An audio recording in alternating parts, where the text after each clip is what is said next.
I would like to introduce here the final assignment video of Team 9. We have gone through the debate with Lucky 7 team on the topic whether governments should impose binding regulatory quotas for women on large companies' boards or not. The women on boards is a trend that is ongoing, and the majority of people believe that there is too little diversity in corporate boardrooms.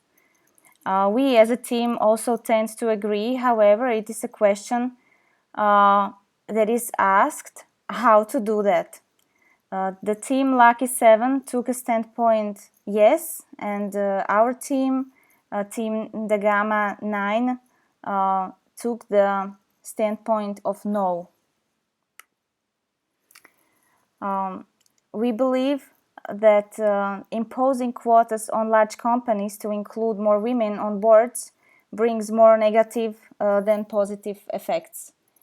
We can see also the analogy to any quotas or mandatory law as such. All of them more or less effectively try to motivate individuals or institutions to act the desired direction. But usually they bring also unwanted side effects, and many times do not address the root cause of the problem they intend to solve. And the fundamental component of our argument is that the negatives outweigh the benefits in this case.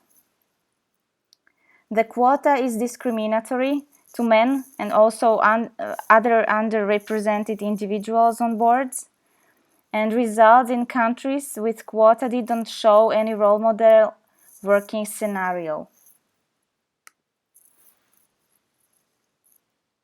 Team standpoint from Lucky 7 is based on three of the following arguments. So they have the expectation of better financial results from the companies who have more balanced gender in boardroom. We tend to agree to this argument, but there's no proof of actual causality between the two, so it could be it's a chicken and egg problem. They are discussing about intangible benefits related to market positioning and employee engagement and staffing, and they also discuss about the influence of the brand image. Lucky 7 has also clearly identified two of the key obstacles: the lack of work-life balance and networking, neither of which are addressed by quota. We believe that regulation, if any, should focus on fixing those root causes, and the situation will evolve naturally. From our point of view, the composition of the boardroom has actually very little effect on the brand image because of the lack of visibility of the boardroom in the public eye.